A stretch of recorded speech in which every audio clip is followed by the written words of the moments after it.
Di era digital ini, banyak orang berlomba-lomba belajar coding, belajar AI, belajar tools baru, tapi ada satu kemampuan dasar yang justru paling sering dilewatkan. Kemampuan yang tanpanya semua tools itu tidak banyak membantu. Kalau kamu mau tahu kemampuan apa itu, tonton video ini sampai selesai. Halo, saya Hendiana, panggil saja saya Kang Hendi. Kali ini saya akan membahas tentang 4 cara berpikir yang kamu butuhkan di era digital. Nah, keempat cara itu sebenarnya berakar dari satu konsep utama, yaitu berpikir komputasional. Berpikir komputasional sering dianggap hanya urusan programmer atau orang IT, padahal tidak. Berpikir komputasional adalah cara memecahkan masalah, cara menganalisis situasi, cara mengambil keputusan yang logis dan terstruktur. Dan di era yang serba cepat dan kompleks ini, kemampuan itu dibutuhkan oleh semua orang di semua bidang pekerjaan. Dokter yang mendiagnosis penyakit langka, manajer yang memecahkan masalah, guru yang merancang kurikulum, sampai wirausahawan yang membangun bisnis dari nol. Semuanya butuh cara berpikir ini. Ada 4 karakteristik utama dari berpikir komputasional. Mari kita bahas satu persatu. Yang pertama, dekomposisi.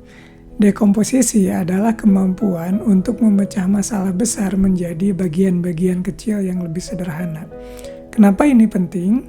Karena masalah besar hampir selalu terasa luar biasa, bahkan mustahil untuk diselesaikan ketika kita melihatnya secara keseluruhan. Tapi begitu kita pecah menjadi bagian-bagian kecil, semuanya jadi lebih terlihat, lebih terukur, dan lebih mudah dikerjakan. Bayangkan kamu diminta membangun rumah. Kalau kamu langsung berpikir, saya harus membangun rumah, itu akan terasa sangat berat sekali. Tapi kalau kamu memecahnya menjadi, pertama, siapkan lahannya, kedua, buat pondasinya, ketiga, pasang kerangkanya, keempat, bangun dindingnya, dan seterusnya, tiba-tiba semuanya terasa bisa dikerjakan. Contoh lain yang mungkin lebih dekat sama keseharian kerja kita. Ketika kamu diminta menyiapkan laporan tahunan perusahaan, langsung panik tuh kalau kamu mikirnya laporan itu harus lengkap gitu. Tapi begitu kamu memecah menjadi kumpulkan data tiap divisi, olah datanya, buat visualisasinya, tulis narasinya, dan susun presentasinya, pekerjaan itu mempunyai bentuk yang lebih jelas dan lebih terarah. Dekomposisi juga sangat berguna saat memimpin tim. Ketika kamu bisa memecah proyek besar menjadi tugas-tugas kecil yang bisa dibagi ke anggota tim, semua orang tahu apa yang harus dikerjakan. Tidak ada yang bingung, tidak ada yang tumpang tindih. Jadi, mulai sekarang, setiap kali menghadapi masalah yang terasa besar dan berat, tanyakan pada dirimu, bisa dipecah menjadi apa saja masalah ini. Kemudian yang kedua adalah pengenalan pola. Pengenalan pola adalah kemampuan untuk menemukan kesamaan, kemiripan, atau keteraturan dari situasi yang ada.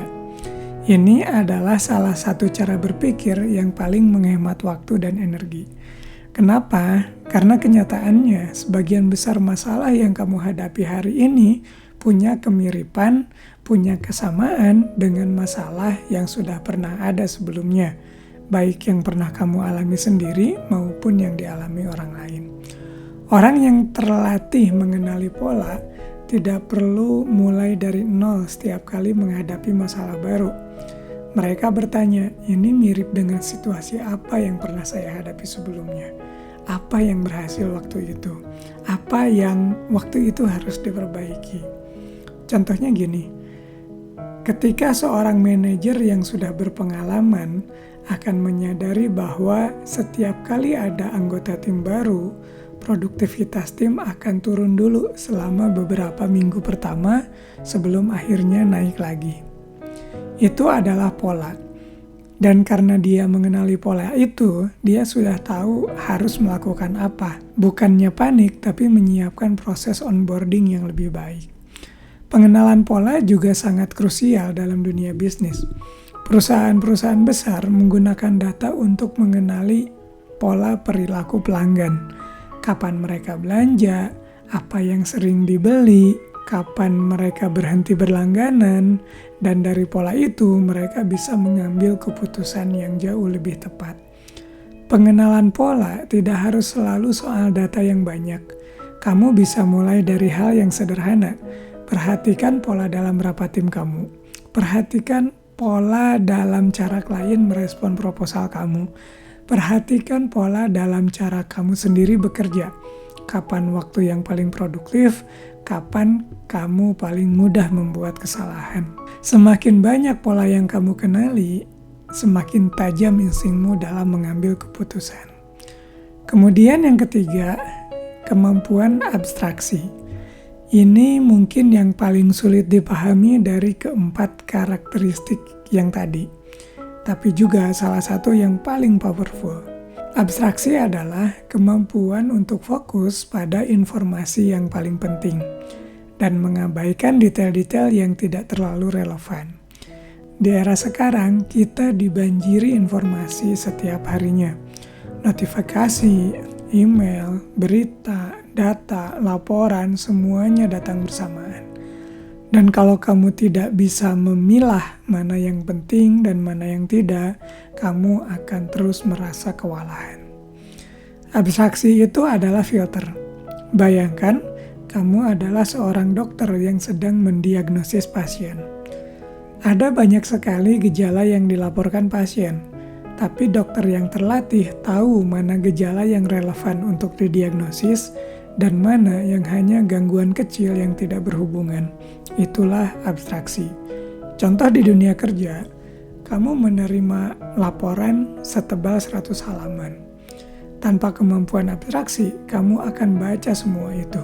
Habis waktu seharian, maka dengan abstraksi kamu tahu harus fokus kemana, angka-angka yang menjadi kunci, dan apa kesimpulannya, kemudian apa rekomendasinya, dan sisanya kamu bisa kesampingkan dulu.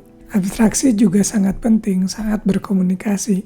Ketika kamu harus presentasi ke pimpinan, mereka tidak butuh semua detail teknisnya. Mereka butuh inti masalahnya apa, dampaknya seberapa besar, dan solusi apa yang kamu tawarkan. Kamu yang harus menyaring informasi itu, dan itulah abstraksi. Cara melatih abstraksi, biasakan untuk selalu bertanya, apa inti dari semua ini?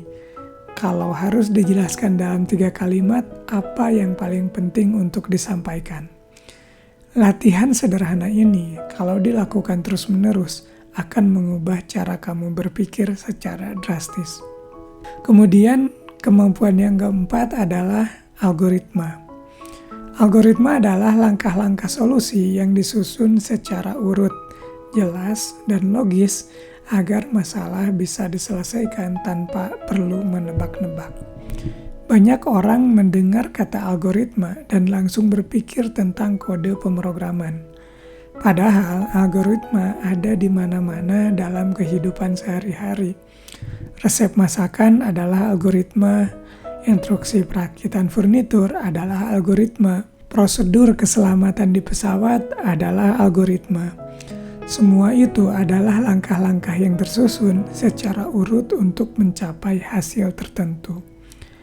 Di dunia kerja, algoritma berpikir artinya kamu punya proses yang jelas untuk menyelesaikan masalah, bukan asal terjun dan berharap yang terbaik. Misalnya, ketika ada keluhan dari klien, kamu tidak langsung panik atau langsung minta maaf tanpa tahu apa masalahnya. Kamu punya langkah-langkah yang jelas. Misalnya, pertama, dengarkan dan catat keluhannya. Kedua, identifikasi akar masalahnya. Ketiga, tentukan solusi yang bisa ditawarkan. Kemudian keempat, sampaikan ke klien. Dan kelima, tindak lanjuti sampai masalah itu selesai. Itu adalah algoritma dalam bekerja. Manfaat berpikir secara algoritmis sangat besar.